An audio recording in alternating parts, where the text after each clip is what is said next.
When did your family therapy session explode into a financial crisis? Okay, I need to get this out. I literally just walked out of the most insane, emotionally devastating family therapy session of my life, and I am sitting in my beat-up 2018 Honda Civic in a random Taco Bell parking lot, trying to figure out how I am going to afford my $1,247 rent payment next week. I am Elijah Khan, 75M, and I chose estrangement from most of my family 30 years ago, which apparently makes me the resident expert on boundaries, except now I am back and the whole thing is exploding. I don't even know where to start with this mess, but I have to type it out before I forget the look on William's face. It was supposed to be a standard Tuesday at 11:47 a.m., just another excruciating mandated session with Dr. Chen at her office on the 5th floor. We are all there because William 58M, my nephew, who is essentially a giant financial drain on everyone within a 3-county radius, insisted we all needed reconciliation before his very, very expensive wedding. William, by the way, drives a BMW he absolutely cannot afford and somehow manages to zell everyone from his mother to his barista for gas money. We were there for him ostensibly,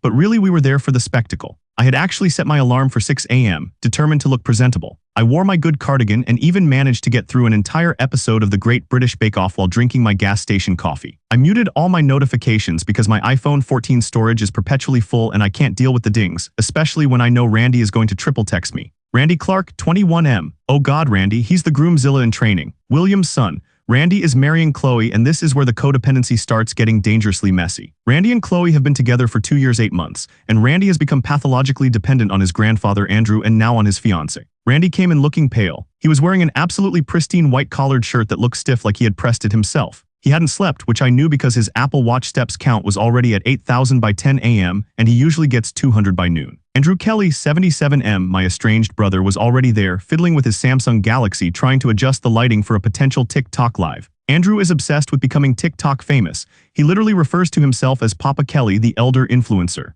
The man has a debilitating need for external validation, which is why he constantly overshares. He ordered a ridiculous venti caramel macchiato from Starbucks and kept trying to slide the $6.75 receipt into my lap, claiming it was a necessary business expense. The first 20 minutes were the usual round of passive-aggressive martyrdom. William complained about how difficult it was to manage his finances and how everyone just didn't understand the pressures of running a successful dog-walking startup. Spoiler alert, he hasn't successfully walked a dog since 2019. He pulled out his wallet and showed Dr. Chen a stack of overdraft notices. He specifically mentioned that his $347 electric bill was late and he was facing a disconnect, and then pivoted to blaming Randy for needing new groomsmen gifts, which apparently cost $200 per person. I was sitting there trying to maintain my boundary. I didn't want to engage. I kept reciting my mantra. I am Elijah. I am 75. I am done. But honestly, watching them was like watching a train wreck in slow motion, fueled by bad credit scores and Talenti gelato. Then the subject of Chloe came up. Chloe Davis, 26F, is Randy's fiancée, and she was supposed to be at the session, but she texted Randy at 11:30 a.m. saying she was stuck in traffic near the Costco warehouse. NGL, I knew that was BS. Traffic is never bad there on a Tuesday. Chloe is supposed to be Randy's ride or die, but she's also his bitter ex-friend, because she used to be best friends with his last fiancé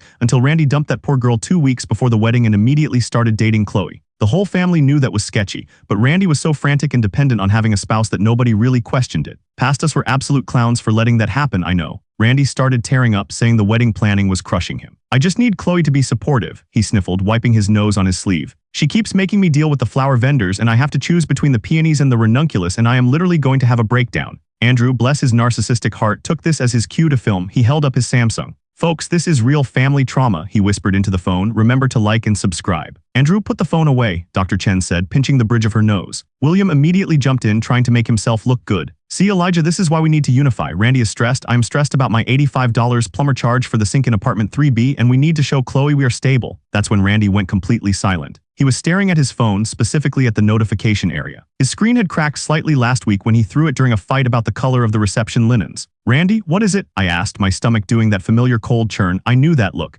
It was the look of existential dread mixed with the dawning realization of being an idiot. Randy's hands started shaking, the kind of shaking where you can see the bones in his knuckles grinding. He mumbled, Chloe just posted a story. Andrew, ever the content seeker, snatched the phone out of Randy's hand almost instantly. Let Papa Kelly see, maybe it's a promotional story. Andrew opened Instagram. Now Andrew has zero filter and he was projecting the screen right onto Dr. Chen's pristine white wall using some weird portable projector he carries for impromptu interviews. What we saw was a very blurry but undeniably intimate Instagram story. It was a boomerang. Chloe was in a fancy, dimly lit bar, definitely not stuck in traffic near Costco, and she was laughing, clinking a glass of champagne with someone.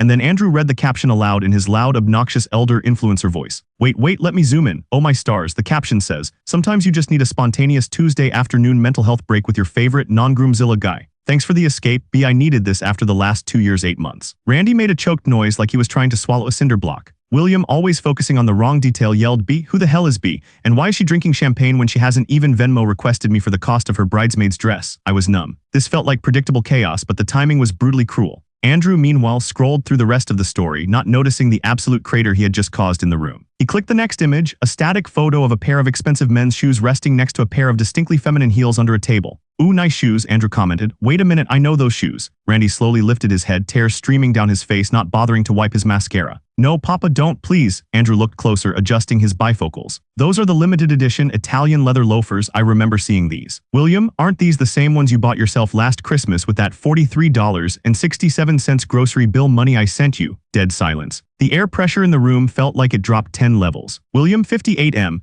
the supposed financial drain who couldn't pay his $1,247 rent and insisted on borrowing money for every single thing, including the $85 plumber charge, suddenly looked like someone had poured a bucket of ice water over him. He went from blustering and self-pitying to absolutely rigid. And no, those are common. Lots of people buy those, William stammered, his voice sounding dry and unnatural. He looked at me, a desperate plea in his eyes, as if I, the estranged uncle, was supposed to jump in and provide an alibi. Andrew, though, was not done seeking content. He went back to the first boomerang, studying the man whose face was slightly cropped out of the frame. Hold on, this guy's arm, the Apple Watch, and the terrible faded tattoo of the Chinese character for honor. Andrew squinted. William, your tattoo. Randy didn't even yell. He just pointed a shaking finger at his father, his supposed role model, the man whose codependency issues fueled all this mandated therapy. You were with her, you my fiancé, you have been sleeping with Chloe. Randy's voice cracked on the last word. William immediately launched into the worst defense I have ever witnessed. Randy, baby, it's not what you think, it was stress. The wedding planning, the finances, the pressure. He literally tried to grab Randy's hand. Randy recoiled so fast he almost fell off the IKEA chair. The last 2 years, 8 months, Randy whispered, repeating the caption on Chloe's story. You mean since I broke up with Sarah, since I started dating Chloe, you mean this whole time? William didn't answer. He just looked at Dr. Chen, who had placed her pen down very deliberately and was staring at William with the expression of a person who has seen too much and is now considering a career change to deep-sea fishing. I felt my own hands shaking now. Not because I cared about William's moral compass, I didn't, but because of the sheer, beautiful, brutal stupidity of doing this and then posting it to a public Instagram story on the exact day we were having a family session focused on stability. The disrespect, the absolute disrespect. Tell me the truth, William, I said, my voice low and gravelly. I hadn't spoken more than 10 words the entire session. Did you use those $200 withdrawals you claimed were for new tires to take Randy's fiancé out to dinner? William's face crumbled. He tried to cry, but it came out as a desperate, rasping sound. We just needed a break, Elijah. She gets it. She understands the financial struggle I'm facing. We have a connection. You have a connection with my fiancé, Dad. My GROMZLLA fiancé who is demanding silk napkins and a photo booth. Randy sounded hysterical now. Andrew, amazingly, had muted his phone and was looking absolutely horrified. Even he, the seeker of viral fame, understood that this was not the fun, family-friendly content he usually chased. Randy stood up, knocking the chair backward. He was hyperventilating, his eyes huge and red. You always wanted to drain me, drain my bank account, drain my energy. But this is a new level. I need to know one thing. He looked at William, his former idol, who was now just a greasy, sad man in a cheap suit facing ruin. When you told me 2 days ago on Sunday that you had to miss our fitting because you were helping Mom with the Ring doorbell installation at her house in Westfield, were you actually with Chloe? William stared at the floor. I wanted to intervene, but a part of me, the part that chose estrangement decades ago, was gleefully watching the tower fall. This codependency knot needed to be cut, and apparently incestuous betrayal was the shears. Randy reached into his pocket and pulled out his keys, jingling them furiously. He looked at Dr. Chen. I'm done. I'm literally done with this whole family and this farce of reconciliation. Cancel the wedding. Burn the $4,000 security deposit on the venue. I don't care. He looked at William. And you know what? I'm taking the Netflix password. You can buy your own subscription, since you apparently have money for Italian loafers and champagne with my ex-fiancé. Randy stormed out of the office, his footsteps echoing in the hallway. We could hear the distinct sound of a very stressed 21-year-old slamming the elevator butt repeatedly. William started pleading, trying to get up to follow him, but I placed a hand on his shoulder, a very firm 75-year-old hand that was surprisingly strong. Sit down, William, I commanded. Dr. Chen finally spoke, her voice eerily calm. William, you have just admitted via public social media evidence that you are having an affair with your son's fiancé, which explains why your $200 weekly withdrawals from the joint account have been increasing. William leaned back, utterly defeated. She just makes me feel alive, Doc. Randy doesn't understand the pressure of the 24/7 content cycle. He was still blaming Randy for his life choices. The audacity. Andrew had finally managed to log back into TikTok and was furiously typing out an ambiguous message about family struggles. I leaned forward. This was the part where I was supposed to be the moral center, the estranged one who had the wisdom. Andrew, I said, you need to apologize to your grandson and maybe consider therapy that doesn't involve a camera crew. But my followers need engagement, Elijah, he whined. William, I continued, ignoring Andrew. You just blew up your son's life and now you have two women, your wife and Chloe, and several very expensive contracts to deal with. This is going to destroy your wife, you know. William was silent, staring at the ceiling tiles, and then Andrew, bless his idiot heart, provided the final immediate complication. Wait a second, Andrew said, tapping his phone screen rapidly. Chloe didn't post that story. We all looked at him, even William snapped his head up. What do you mean, Andrew? We just watched it, I said, my voice heavy with exhaustion. No, Randy's phone was logged into his burner Instagram account, Andrew explained, but I recognized the background in that bar. I was there last night filming a duet dance, and look at the profile name that posted the story. Andrew thrust the phone back up against the wall, projecting the Instagram handle again. The profile name wasn't Chloe Davis. It was Bitter Ex-Friend 26. That's Chloe's friend Sarah, Randy's former fiancée, I realized instantly. The one Randy dumped 2 years 8 months ago. She blocked him on everything. Exactly, Andrew chirped, his tone swinging back up to content seeker status. But she didn't block me, and she's obviously running a fake profile to track William and Chloe. She posted that story, Elijah. Sarah is doing the exposing. The math is finally mathing, you know. William's face went from miserable defeat to pure incandescent rage. She set me up, that bitter petty little, William roared, leaping out of his chair and knocking over Dr. Chen's water glass. I need to get out of here, I have to call her. I grabbed him again hard. You are not going anywhere. Sarah just gave Randy the evidence he needed to walk away from two truly horrible people, which is honestly the biggest favor anyone could have done for him. You stay here and deal with the fallout. William pulled away, his eyes wide and terrified. The fallout? Elijah, you don't understand. Chloe told me she hadn't paid her portion of the security deposit for the venue yet. She was supposed to pay $4,000 this morning. I told her I would give her the money from our secret fund. Secret fund? I asked, completely bewildered. You don't even have enough money for a basic Target run. William swallowed, completely panicking now. The fund for the post-wedding expenses. I withdrew $15,000 in cash 2 weeks ago and gave it to Chloe to hold for me. It was everything I had left. I blinked slowly. $15,000 in cash, gone, with the woman who had just publicly confirmed their affair and who was currently celebrating her mental health break with him using money he desperately needed. And now she's celebrating with me in a post set up by the woman you humiliated, I stated flatly. Wait, William said, his breathing shallow. Sarah is tracking us and she just posted that, and Chloe is with me right now at that bar. That means she's trying to warn Randy. She didn't take the money and run yet. She's with you? I looked at my watch. It was 12:15 p.m. Where is she? Is she coming back? No, William shook his head frantically. She said she was meeting me at the coffee shop on Main Street to give me the cash back before the next session. She wanted to clear the air and end things cleanly before Randy found out. Well, Randy found out, I pointed out. The session was supposed to start at 11:47 a.m. She's probably waiting there now, William muttered, looking wildly around the room, completely ignoring the fact that the actual affair was the problem, not the logistics of the cash exchange. I felt a bizarre mix of terror and responsibility. $15,000 cash. And the sheer humiliating codependency of William entrusting his life savings to a 26-year-old who was simultaneously cheating with him and his son. I stood up. Dr. Chen, I'm going to need to excuse myself. I think I need to prevent a very large cash transaction from ending up funding a solo trip to Italy. William grabbed my arm. Elijah, please don't let her run. It's all I have. I need that money to prove to my wife that I'm not a complete failure. Andrew, always opportunistic, had already pulled up his Apple Maps. The coffee shop on Main Street is 3 blocks away. We should film this confrontation. It's going to go viral, Elijah. I looked at the two older men, the financial black hole and the TikTok addict, and realized that my estrangement was not permanent, but this was. Randy was free, but William was about to lose everything he valued. His money, his mistress, and his ability to pretend he was functional. We are going to that coffee shop, I said, putting my hands on my hips. And we are retrieving that money, but not for your wife, William. We are retrieving it because you are going to compromise. You are going to put the $15,000 in a secure account, and you are going to give Randy $5,000 of it to cover his lost security deposit and his therapy, and you are going to take the rest and pay off the damn $347 electric bill and the $85 plumber charge and stop draining everyone else. This codependency ends now. William, sobbing dramatically, agreed instantly because he only cared about the money. Andrew started setting up his phone for a stealth recording. I texted Randy immediately, do not come home. Go2 Chick-fil-A, order the spicy chicken sandwich. I will call you when I have the cash. He texted back instantly, you're not going to get killed, are you? Me, probably not. Just don't text your father. We left Dr. Chen's office. Andrew was walking slightly ahead of us, adjusting his camera angles. William was frantically calling Chloe, getting 27 calls into 1 hour, all going straight to voicemail. We rounded the corner onto Main Street. I could see the little outdoor seating area of the coffee shop, the one with the bright green awning, and I saw Chloe Davis, 26F. She was sitting there not alone but talking animatedly to someone. And she wasn't holding a bag of cash. She was holding a large brown manila envelope sealed with red wax. And standing over her looking absolutely furious was Randy's former fiancée, Sarah, the one who had just exposed them. Sarah had obviously beaten us to the coffee shop, and she was arguing with Chloe, pointing an accusing finger at the sealed envelope.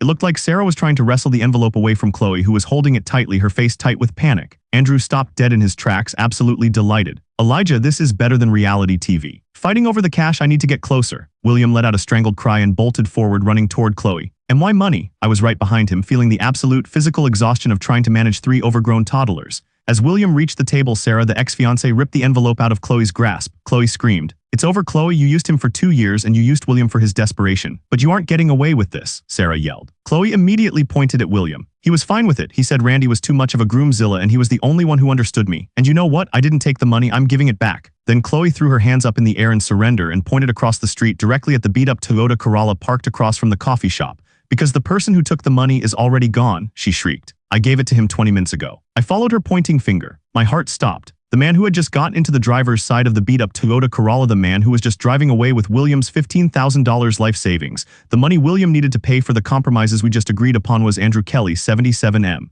Andrew, my brother, the TikTok famous seeker who was currently standing right next to me, setting up his phone to film the confrontation. But the man driving away was definitely Andrew. Same silver hair, same distinctive terrible honor tattoo on his arm, easily visible through the open car window. We were all staring at the departing Toyota Corolla and then we slowly turned our heads to look at the Andrew Kelly standing next to us holding his phone. Andrew Kelly, 77M, the TikTok influencer, looked around utterly confused. Wait, Andrew said, his phone falling from his hand and hitting the pavement with a crack. That's my car and that's my stunt double, Ken. He's supposed to be filming a sponsored ad for a denture cream. He usually borrows my car on Tuesdays. William looked from the departing car to the Andrew standing next to him who looked genuinely shocked. You have a stunt double? I managed to ask, completely forgetting the $15,000 cash that was currently driving away. Andrew looked genuinely offended. Of course I have a stunt double, Elijah. Do you know how many takes it takes to nail the choreography for a sponsored dance? William screamed. That's my money, he took my money. And then Andrew's phone, lying cracked on the sidewalk, started buzzing with a Cash App notification. It was a payment from Ken, the stunt double. It read $200. Sorry for the trouble, Andrew, gas and dry cleaning.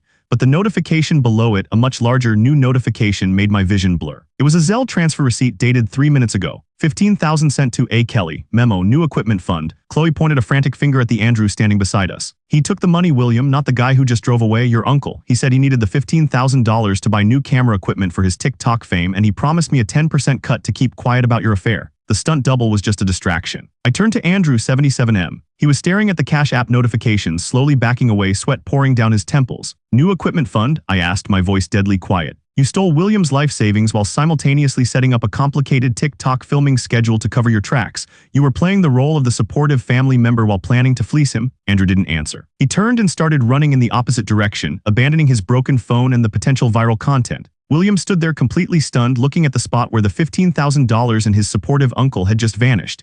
He didn't even notice the ex-fiancée Sarah still holding the now empty manila envelope, watching the chaos with quiet satisfaction. No, William whispered. No, not Andrew, not him too. I looked down the street at the small figure of Andrew, the elder influencer, running away with $15,000 in cash that was supposed to solve everyone's problems. And I looked at William, who was now utterly destitute, humiliated, and betrayed not just by his son's fiancée, but by his own uncle. The codependency hadn't just broken, it had shattered into 1,000 financially devastating, TikTok-flavored pieces, and now I was the only thing standing between William and complete self-destruction. And Andrew had all the money. I don't know who I hate more right now, Andrew for being a sociopathic thief or William for being so pathetic he was worth robbing. I need a minute. I have to figure out how to track a 77-year-old man who thinks he's a secret agent, retrieve $15,000, and somehow, someway force these idiots into the compromise they agreed to, even if they're now broke and completely estranged. I'm going to need to call Randy. I'm going to need a bigger spicy chicken sandwich, and I'm going to need an actual plan. But first I need to know, am I the asshole for letting Andrew get 5 blocks ahead before I chased him, or should I just let William face the consequences? Tell me I'm not crazy for wanting to let him stew for a bit, even if it means losing the money entirely. I swear to God I am never agreeing to family therapy again. I'm going after that money. I'll update later. Wish me luck, I need it. I need to breathe. I literally cannot believe I am currently sitting in the passenger seat of Randy Clark's pristine white Honda CR-V, the one he insisted on getting 3 years ago, because it was aesthetically superior while eating a spicy chicken sandwich, and trying to formulate a strategic plan to recover $15,000 cash from a 77-year-old narcissist who thinks he's Jason Bourne. I managed to get William off the street. He was having a full meltdown, screaming "MY money," and making a scene so chaotic that several people at the coffee shop started filming him instead of Chloe and Sarah's confrontation. Andrew was long gone. We watched his little running figure disappear down the alleyway near the dry cleaners. I shoved William into the back of a waiting Uber I called, telling the driver William had acute gastrointestinal distress and needed to go straight home. William was too distraught to argue. I told him firmly, do not call the police, do not call your wife, and do not move from your sofa until I call you back. You need to prepare yourself for a conversation that is going to be extremely unpleasant but necessary. He just nodded, making pathetic whimpering sounds. Then I had to deal with Chloe and Sarah. This was actually the easiest part, NGL. Sarah, the ex-fiancée, was holding the now empty manila envelope like a trophy. She looked utterly satisfied. Sarah, I said, rubbing my temples. You did a terrible thing to William, but a wonderful thing for Randy. Thank you. Now where is the stunt double, Ken? Chloe, who had been trying to disappear into the bright green awning, suddenly piped up. Ken is just a guy Andrew uses. He drives Andrew's car, but he's harmless. Andrew is the one who masterminded this whole thing. He told me he was investing in the future of the Kelly brand and that William wouldn't notice the money was gone until after the wedding. And you believed him? I asked, looking at Chloe, who suddenly looked very small and very exposed. He promised me a cut, $1,500. He said it was for my emotional labor dealing with Randy's demands. Chloe sniffled, pulling out a tissue. The audacity of justifying theft as emotional labor. Well, you just lost the $1,500 in the wedding, I told her flatly. And William's wife is going to hear about this by 5 p.m. You should probably block William and get an actual job. Sarah cut in, her voice cold and steady. I have screenshots of everything, Chloe, every text, every post. You were never getting away with this, and Randy is free. She looked at me. Tell Randy he owes me nothing. This was justice for a broken heart. I thanked Sarah again, took a quick blurry photo of the empty manila envelope for evidence, because of course I did, and then Chloe, still panicking about William's wife, ran off toward the bus stop. I was left alone on the sidewalk, exhausted and smelling faintly of venti caramel macchiato residue from William's spill in the therapy office. I pulled out my phone and called Randy. I have the sandwich, I said. Where are you? He was 6 blocks away, parked near the Chick-fil-A dumpster area, crying slightly but also actively eating his sandwich. He was totally broken but also weirdly, incredibly calm. The stress of the wedding was over and the chaos of the revelation had been replaced by the very real, very present fact of a fried chicken patty. So now here we are. It's 1:45 p.m. Randy is wiping the salt from his tears and his fries onto his pristine white shirt. $15,000, Uncle Elijah, Randy mumbled, taking a huge bite. Papa Andrew stole $15,000 and my dad was sleeping with Chloe, who I thought loved me, for 2 years while I stressed about centerpieces. I know, Randy, I said, it's a lot. It's not just the money though, is it? It's the $4,000 security deposit I paid for the venue. That's gone. I used my emergency fund for that. I need that back. That's why we're chasing Andrew, I explained, pulling up Andrew's Cash App profile, which he stupidly set up under his real name. The plan is still the compromise. You get $5,000 back for your losses and to start therapy without the constant financial anxiety. William gets the rest to stabilize his life so he can stop leeching off everyone and maybe, just maybe, learn to stand on his own 2 feet. This is the only way to cut the cord for good. Randy looked at me, a glimmer of the Groomzilla's determination returning, but this time focused on survival instead of silk napkins. How do we find an influencer who just went rogue with $15K in cash? I thought about it. Andrew is an elder influencer. He's obsessed with content and validation. He isn't going to disappear to a remote cabin. He's going to find the nearest, flashiest way to spend that money to impress his followers. He said new equipment fund. He wanted a drone, Randy supplied instantly. A really expensive 8K drone. He said he needed it for aerial dance choreography shoots. And he always goes to the same electronics store near the highway, the one with the huge neon sign. Bingo, I said, putting the Civic into gear. Operation Financial Reclamation is a go. NGL, I hate that I have to work with you on this, but you're the only one who knows his terrible spending habits. Randy smiled slightly. I know everything, Uncle Elijah, including the fact that he owes the library $37 in late fees. 2 days later, the drone pursuit. So it's been 2 days since the affair, explosion, and the theft, and honestly the emotional whiplash is giving me actual back pain. My rent payment is still hanging over my head like the sword of Damocles, and I'm running on instant coffee in sheer spite. We hit the electronics store 2 hours after the theft, but Andrew was already gone. He had indeed purchased the top-of-the-line drone, a $4,500 monstrosity, paying in cash naturally. The clerk said Andrew was rambling about getting that sweet aerial content and had hurried out immediately after the purchase. I'm furious at Andrew, I'm furious at William for being a self-sabotaging idiot, and I'm furious at myself for even getting involved. This is exactly why I chose estrangement. The silver lining, Randy, he's been incredible. The betrayal has shattered the codependency, not just between him and Chloe/William, but between him and his need to perform a perfect life. He canceled the wedding contracts, took the financial hit on the $4,000, though we plan to make William cough up the rest, and he's actually started looking into solo therapy. He even changed the Netflix password. Petty but necessary. The main problem, Andrew has gone dark. He hasn't posted a single TikTok in 48 hours. This is highly unusual behavior for a man whose self-worth is measured by daily views. We tracked his cell phone using a ridiculous Find My Friends setting he accidentally left on, but the phone was located in a dumpster outside a Waffle House 30 miles south. Clearly, he abandoned the phone to avoid tracking, which means he's smarter than I gave him credit for, or he watched too many episodes of The Bourne Identity. I called William back. He answered on the first ring, sounding wrecked. Elijah, I'm facing the abyss, William whispered. My wife knows everything. She changed the locks and I'm sleeping on the couch at a friend's place. She also found the $43.67 grocery receipt that paid for the Italian loafers. She said I was selfish, petty, and the worst dog walker she's ever known. You are, I confirmed. Now, did you call the police? No, you told me not to, William said, sounding like a chastised puppy. But Elijah, Andrew took the money. I need that money to prove to my wife I can be stable. You needed that money to become stable, not prove it, I corrected him. And we are going to get it back, but only if you agree to the original compromise in writing. $5,000 for Randy's losses in therapy. The rest goes to your debt. No more dog-walking startup fantasies. William agreed instantly. Anything. Just please get my money back. I'm afraid I'm going to have to ask for the $347 electric bill money from my mother, and she's going to kill me. Fast forward to Friday. I was reviewing the meager clues we had. We knew Andrew bought the drone. We knew he abandoned his phone. Randy remembered Andrew saying he wanted to rent an Airbnb with killer views for his next content retreat. I got a text message from a blocked number. It was a single, cryptic image. It was a photo of Andrew standing on a balcony holding his brand new $4,500 drone. He looked thrilled. But the real clue was the background, a massive, ugly neon pink flamingo statue on a pool deck. Where the hell is that? I asked Randy, who was currently at my apartment helping me try to troubleshoot my perpetually full iPhone storage. Randy looked at the photo, his eyes narrowing. Wait a minute, I know that flamingo. That's the Flamingo Sands Resort in Miami. It's infamous for being cheap but flashy. He talked about going there for a TikTok seniors dance-off competition. Miami, I groaned. That's a 9-hour drive, Randy. I can't afford a flight and I certainly can't afford to chase a geriatric thief across state lines. He flew probably, Randy speculated. Andrew always flies cheap airlines and he only carries one piece of luggage, his camera equipment case. He probably still has the cash hidden in the lining of that case. Okay. New plan, I declared. We need to lure him out. He loves attention. We need to create a piece of content that he absolutely cannot ignore. This is where the plan gets embarrassing. I decided to use Andrew's own obsession against him. I created a fake TikTok account, Eldorethics Guru. My profile picture was me looking suitably stern in my good cardigan.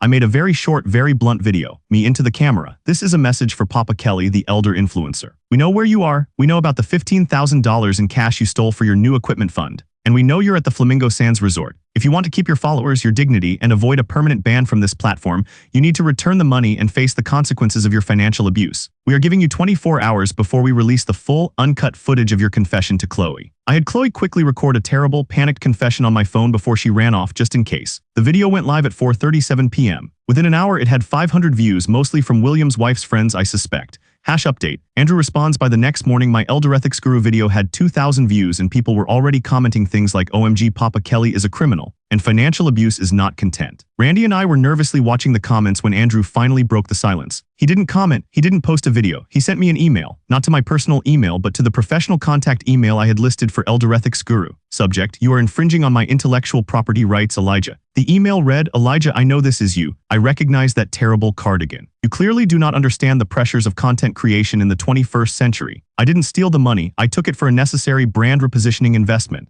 William wouldn't have used it correctly anyway. He was going to spend it on more useless dog-walking apps. I am providing utility to the family, not draining it. I am giving myself the recognition I deserve. If you release that footage, I will report your video, and I will leak the embarrassing story about your 1997 tax evasion incident that William told me at Thanksgiving. However, I am willing to compromise, because you are my brother and blood is thicker than TikTok likes. I only spent $4,500 on the drone. That leaves $10,500. I will send you $5,000 for Randy's expenses, provided Randy signs a non-disclosure agreement regarding the theft, and you immediately delete the Eldorethics Guru channel. The remaining $5,500 is mine. For the drone, the airfare, and my emotional suffering caused by William's general incompetence. Take it or leave it. I'll be checking my bank account frequently. Zell me $50 for the inconvenience of having to write this email. Regards, A. Kelly, Papa Kelly, the elder influencer. I showed the email to Randy. We stared at the screen, the sheer narcissism, the blatant attempt at blackmail, the demand for $50 for the inconvenience. He actually compromised, Randy whispered. He's offering us $5,000, but he's keeping $5,500 he stole and he spent $4,500 on a drone, I said, running the numbers. And he wants an NDA and $50. This is the worst deal in the history of family negotiation. But then, a terrible thought occurred to me. The compromise I demanded from William was $5,000 for Randy and $10,000 for William's stability.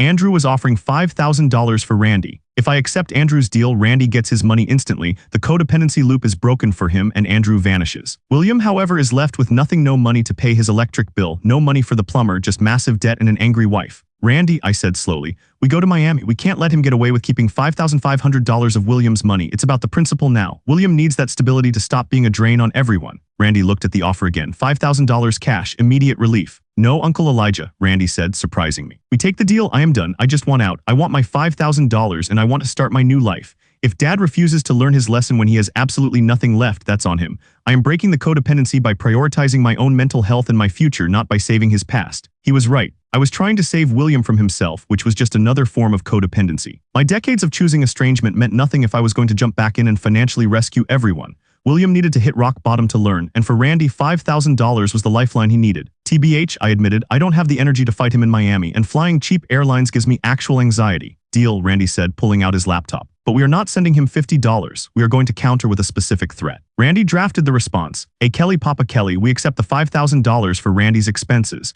We delete the channel immediately upon receipt of the funds. No NDA, no $50 inconvenience fee. If you refuse, we release the full, unedited confession of Chloe, detailing your scheme to the Miami local news stations and tag the Flamingo Sands Resort. We also inform your wife about the $5,500 remaining cash because we know where you keep your savings account records. Sell the funds by 9:00 p.m. EST tonight or you will be trending for all the wrong reasons. Econ the Elder Ethics Guru 75M. It was brutal, it was blackmail, but honestly Andrew deserved it. The clock was ticking. I paced my tiny apartment drinking lukewarm gas station coffee. At 8:57 p.m. EST my phone buzzed with a Zelle notification. $5,000 received from Andrew K. Memo. My lawyer will be in touch about that $50. I immediately deleted the Elder Ethics Guru account. The compromise revised. The compromise was complete but fundamentally changed. Randy was free, solvent, and actually looking healthy for the first time in years. Andrew was $5,500 richer and still a thief, but he was gone and the family was finally rid of him. But William, poor pathetic William, I called him the next morning. William, I said, I have good news and bad news. Tell me the good news first, he pleaded. Did you get the $15,000 back? The good news is that Randy has received $5,000 to cover his lost deposit and to fund his therapy. Life is stabilized and the codependency between you two is officially broken. He will no longer be asking you for money, nor will you be using him as an emotional crutch. Silence on the other end. And the bad news, Andrew kept the remaining $10,000 of your money. I lied slightly, combining the spent drone money and the retained cash. He fled to Miami and has no intention of returning it. You are financially ruined, William. William started sobbing, real, wet sobs this time. I have nothing, Elijah, nothing. I have $1,247 rent due next week, the electric bill, the plumber. I'm going to be completely wiped out. What do I do? You face the consequences, William, I said, keeping my voice firm. This is your rock bottom. You told me you would compromise. The new compromise is this. You call your wife, you tell her the truth about the theft and your debt, and you ask her for help. You don't ask your mother, you don't ask Randy, and you certainly don't ask me. You fix your own mess. He hesitated. But what about the rent? You call the landlord and you set up a payment plan. You sell the BMW. You start over. I realized I was finally saying the things I should have said 30 years ago, which led to my estrangement in the first place. The truth delivered without cushioning. This was the final piece of the compromise. William had to face his reality completely alone for the first time in his life. The codependency breaking wasn't just about Randy walking away. It was about William being forced to stand.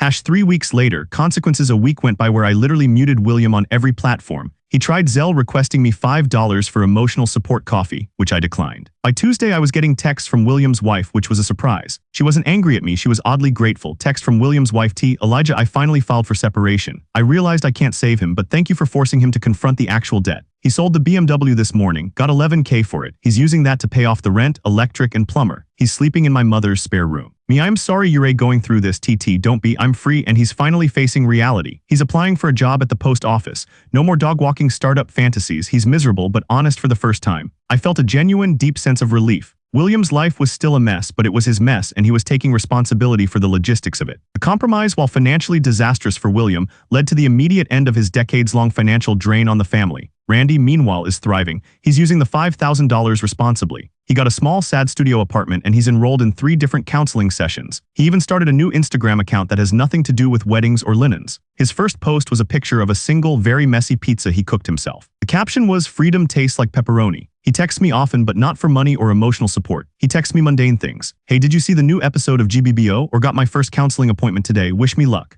The final confrontation, unexpected ally. I thought I was done. I changed my security codes, I blocked Andrew on everything, and I even started paying my own rent a week early just to feel in control. Then 3 days ago, I got a voicemail. It wasn't William, it wasn't Randy, it was Sarah, Randy's ex-fiancée, the bitter ex-friend who exposed the affair. Elijah, she said, her voice tight, I need to talk to you about Andrew, the stunt double, Ken. I called her back instantly. What about Ken? Ken is actually my cousin, Sarah revealed. We are tight. He called me yesterday because Andrew hasn't paid him for his work, and Andrew told Ken he's spending the $15,000 on a surprise content venture he can't talk about yet. Andrew already spent $4,500 and Zelled us $5,000, I corrected her. He has $5,500 left. No, Elijah, he lied. He Zelled you $5,000, yes. But he didn't spend the $4,500 on the drone, Sarah said. Ken told me Andrew returned the drone 2 hours after buying it and got the full $4,500 back in cash. Andrew has $10,000 cash minus the flight, which was $200. My blood ran cold. Andrew was even more sociopathic than I thought. He made us believe he was bankrupting himself for the drone,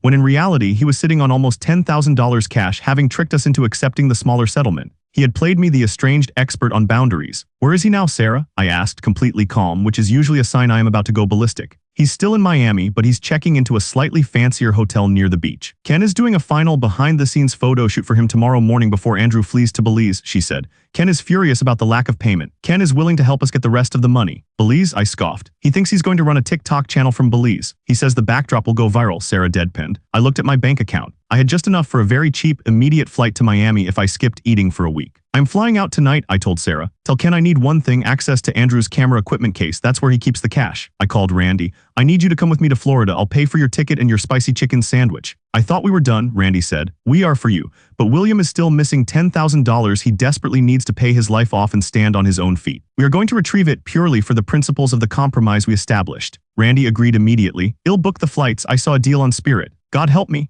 The confrontation. Miami. We arrived at the Flamingo Sands Resort the next morning at 7:30 a.m. It was gaudy, noisy, and full of people trying to look famous.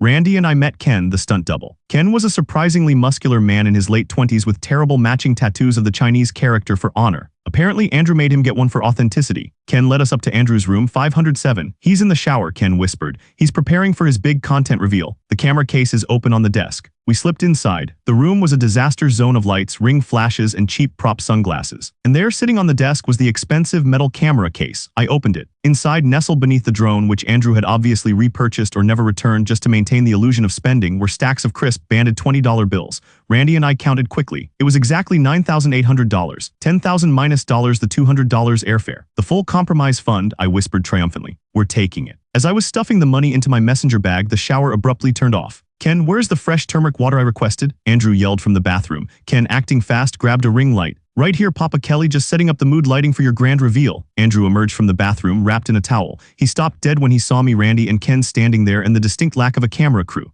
Elijah, Randy. What in the bloody hell are you doing in my content creation zone? Andrew roared, scrambling toward the desk. He immediately noticed the cash was gone. The money, you thieves, you stole my investment fund. Andrew's face was pure, unadulterated rage. You stole it first, Andrew, I said, zipping up the bag. And you lied to us about the drone. You compromised the first time because you thought you were smart, but you should have realized that a man who demands a stunt double for dancing is too narcissistic to hide a theft successfully. You only sent us $5,000 because you thought you could keep the rest and run to Belize, Randy added, sounding completely detached and calm. You wanted to continue draining Dad and me through manufactured stability. The codependency is over, Uncle. We are taking this money and putting it toward fixing the actual financial hole you created for William. Andrew grabbed his phone, ready to call security or maybe even his followers. Don't, I warned him. Ken is currently holding the drone, and I have Chloe's confession on my phone detailing how you lured William into the scheme and planned to fleece them both. If you raise your voice, I'm calling the hotel manager and releasing that footage to every news outlet in Miami. Andrew looked between the three of us, the vengeful estranged uncle, the newly empowered ex-groomzilla, and the disgruntled stunt double.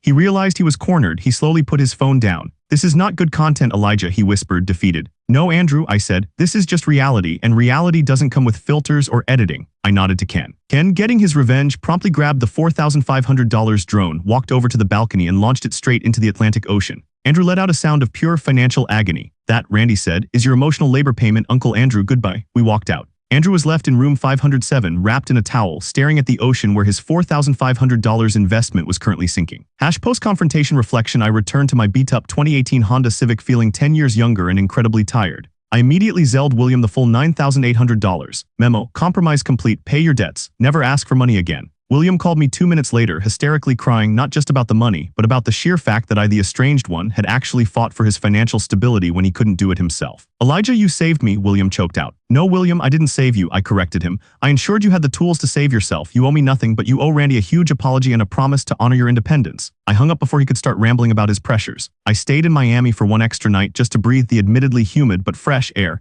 Randy was already flying back, excited about his new therapy schedule. Sarah messaged me asking if I was safe. I told her yes and that I owed her a thank you dinner. The codependency is broken. Randy is free. William is facing his debt. Andrew is stranded in Miami without his equipment or his money, and Chloe is presumably looking for a new source of financial and emotional validation. I still had my $1,247 rent payment due, but somehow it felt manageable now. I was no longer carrying the weight of the entire family's financial and emotional dysfunction. I realized something profound on the flight home. My choice to be estranged 30 years ago wasn't just about protecting my peace, it was about protecting my energy. Jumping back in, even for this short, insane period, showed me why those boundaries were essential. But it also showed me that sometimes, you have to break the boundary temporarily to enforce the peace permanently. I'm typing this update from my apartment. It's quiet. I bought myself an expensive carton of Talenti gelato as a treat. I haven't talked to William in a week. I saw a post from Randy this morning. He shared a screenshot of his first session homework. It was about recognizing codependent behaviors. He seems genuinely dedicated to his growth. Andrew. He managed to borrow a phone and post a vague, dramatic message about unforeseen content setbacks